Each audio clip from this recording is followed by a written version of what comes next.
Halo, Assalamualaikum warahmatullahi wabarakatuh. Terima kasih buat teman-temanku semua pecinta catur di seluruh Indonesia yang sudah berkunjung di channel saya ini. Semoga kalian diberi kesehatan dan rezeki yang melimpah. Nah, oke teman-teman, di video kali ini saya akan membagikan strategi di pembukaan E4 E5. Nah, tetapi sebelum saya lanjut video lebih lanjut, jika kalian belum subscribe channel ini, silahkan kalian klik tombol subscribe, like, dan juga share jika menurut kalian video ini bermanfaat bagi orang banyak. Dan jika kalian ingin request ataupun kritik dan saran, silahkan kalian coret-coret di kolom komentar teman-teman. Nah, oke teman-teman, langsung saja kita masuk di pertandingan yang pertama, di mana pertandingan ini saya ambil dari Ricardo memegang bidak putih melawan Komunov memegang bidak hitam, di mana putih mengambil pembukaan E4 E5, kuda ke F3, kuda ke C6, gajah ke B5. Nah teman-teman, ini yang dikenal dengan pembukaan Ruy Lopez, kuda ke F6, Berlin Defense, kuda ke C3, dan pembukaan 4 kuda di papan. Kuda ke D4 menawarkan pertukaran kuda dan sekaligus mengancam gajah. Gajah ke C4 mengancam pion F7. Gajah ke C5 mensupport juga kuda, dan ini juga melepas pion di petak E5. Dan pengorbanan ini diterima dengan kuda kali pion. Menteri E7 mengancam kuda, kuda kali pion mengancam beteng. Nah teman-teman, sebelumnya di base seperti ini, apabila putih menjawab dengan gajah pukul F7 skak, maka raja F8. Nah, di mana dua perwira sekaligus terancam teman-teman. Kuda D3 mengancam gajah, maka raja pukul gajah, rokade, dan D6. Dan kuda kali gajah, pion kali kuda. Nah, di seperti ini jelas hitam diunggulkan satu perwira kuda. Nah, oke teman-teman, kita kembali lagi di langkah aslinya. Nah, untuk di langkah aslinya ini kuda kali pion F7 mengancam juga beteng, dan D5 mengancam gajah,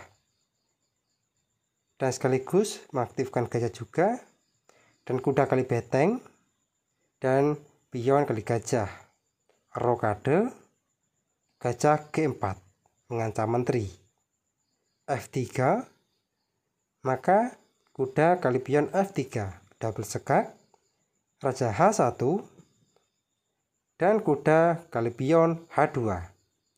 Dan jelas mengancam beteng dan membuka ruang buat gajah mengancam menteri. Beteng F3, maka kuda kali F3, G kali F3, dan kuda kali E4, di mana membuka ruang juga mengaktifkan menteri ke depan. Dan kuda kali kuda mengancam juga gajah, maka di pose seperti ini menteri H4 skak, raja G2, menteri H3 skakmat teman-teman.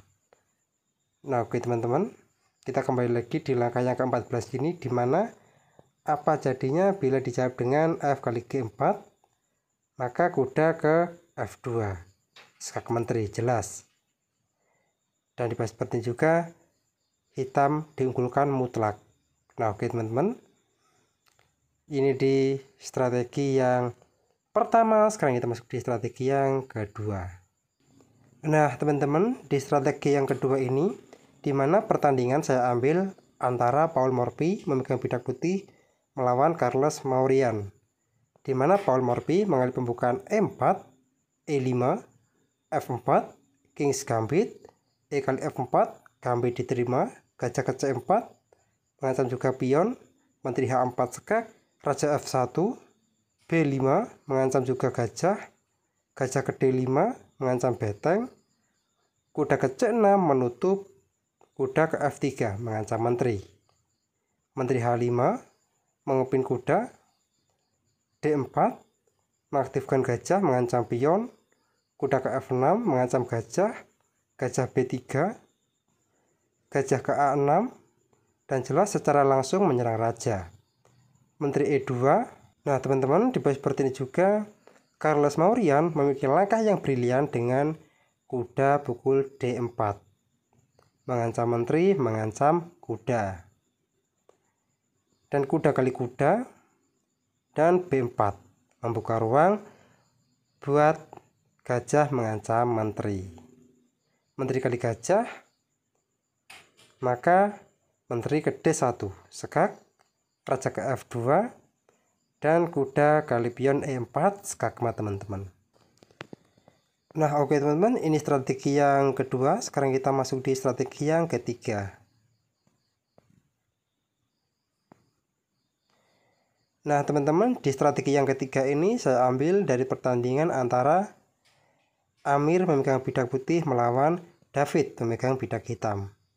Dan putih mengambil pembukaan E4, E5, F4, gambit raja, D5, dan ini yang dinamakan flag bear counter gambit. Kuda ke F3, D kali E4, kuda kali E5, gajah ke C5, dan jelas menguasai diagonal sayap raja. Kuda ke C3 mengancam juga pion, kuda ke F6 mensupport pion, menteri E2 menambah tekanan buat pion, kuda ke C6 menawarkan pertukaran kuda, kuda kali pion F7. Nah teman-teman, di base seperti juga pengorbanan ini tidak diterima, melainkan menteri E7. Nah, apabila di base seperti ini pengorbanan diterima dengan raja kali kuda, maka menteri ke C4 sekak, dan sekaligus gajah terancam. Gajah E6, maka menteri kali gajah. Nah oke, maka dari itu alasan itu tidak diterima pengorbanan ini dengan menteri E7 mengorbankan beteng, dan setelah kuda kali beteng, kuda ke D4 mengancam menteri, mengancam pion, menteri D1 kembali, kuda ke F3 sekak, dan ini pengorbanan.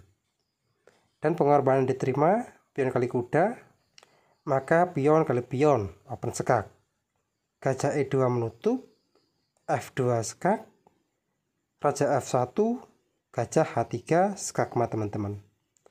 Nah oke teman-teman, kita kembali lagi di langkah yang ke-10. Nah di bawah seperti ini, apabila dijawab dengan raja ke E2 misalkan, maka gajah ke G4, H3, kuda ke H5, dan di bawah seperti ini juga saya sudah menyiapkan dua jawaban teman-teman. Yang pertama, H kali G4, maka kuda ke F4 skakmat teman-teman. Nah oke teman-teman, kita kembali lagi. Nah di bawah seperti ini, apa jadinya bila D4, maka kuda kali D4 double sekak, raja E1, menteri H4 sekak, raja ke D2, menteri ke F2 sekak, kuda ke E2 menutup, maka kuda kali kuda. Dan jelas teman-teman langsung mempersiapkan beteng untuk menyerang raja.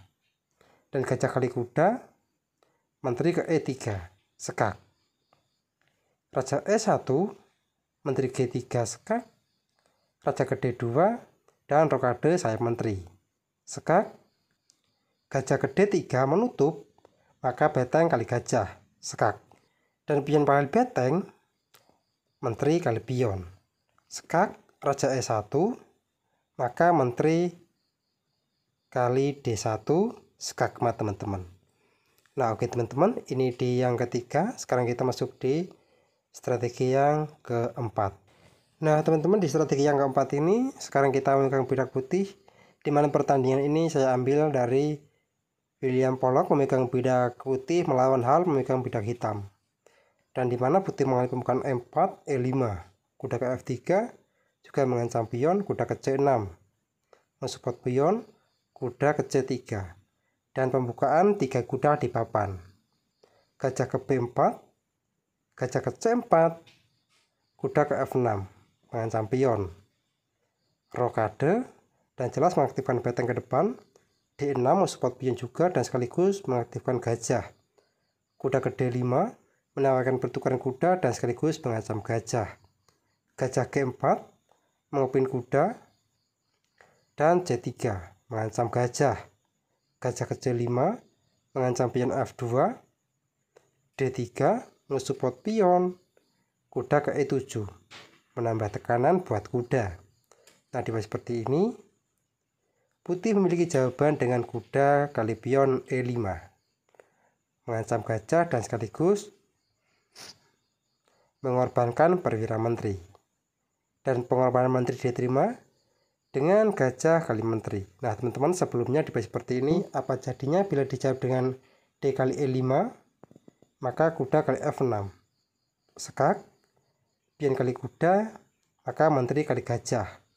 Nah, teman-teman, di posisi seperti juga putih diunggulkan satu pion dan sekaligus merusak bangunan dari hitam. Nah, maka dari itu kita kembali lagi di langkah aslinya. Nah, di mana di langkah aslinya ini pengorbanan diterima dengan gajah kali menteri dan kuda kali kuda sekak. Dan pion kali kuda, gajah kali pion sekak. Raja F8, gajah ke H6 sekak mat, teman-teman. Nah, oke teman-teman, kita kembali lagi di langkah yang ke 10. Nah, di posisi seperti ini apa jadinya bila dijawab dengan raja ke F8, maka kuda E ke D1 sekak, menteri kali kuda, maka kuda kali menteri sekak. Raja E8 dan kuda kali gajah, dan gajah G4, kuda kali pion. Nah, teman-teman, di posisi seperti juga putih sudah diunggulkan satu perwira gajah dan juga 2 pion. Nah, oke teman-teman, ini di pertandingan yang keempat. Sekarang kita masuk di strategi yang kelima. Nah, teman-teman, di strategi yang kelima ini, dimana saya ambil dari pertandingan antara Black Joseph memegang pita putih melawan tanpa nama, dimana Black Joseph mengalih pembukaan E4, E5, kuda F3, D6, leader defense, gajah ke C4, mengancam juga pion, dan F5. Nah, teman-teman, inilah yang dinamakan lopas counter gambit. D4, kuda ke F6, kuda ke C6, dan E kali D4, menteri kali D4. Dan jelas teman-teman, untuk sementara sayap raja sudah dikuasai oleh putih. Gajah ke D7, kuda G5, dan jelas ancamannya mengancam menteri, mengancam benteng. Kuda ke C6, gajah F7 skak, raja E7, dan menteri kali kuda skak. Langkah paksa, raja kali menteri, maka kuda ke D5 skak, dan raja ke E5, kuda F3 skak, raja kali E4, dan kuda ke C3 skak, teman-teman. Nah, oke teman-teman, mungkin cukup sekian video saya kali ini. Semoga bermanfaat bagi kalian semua. Jika ada kurang lebihnya saya mohon maaf. Dan jika kalian ada kritik dan saran, silahkan kalian coret-coret di kolom komentar. Assalamualaikum warahmatullahi wabarakatuh.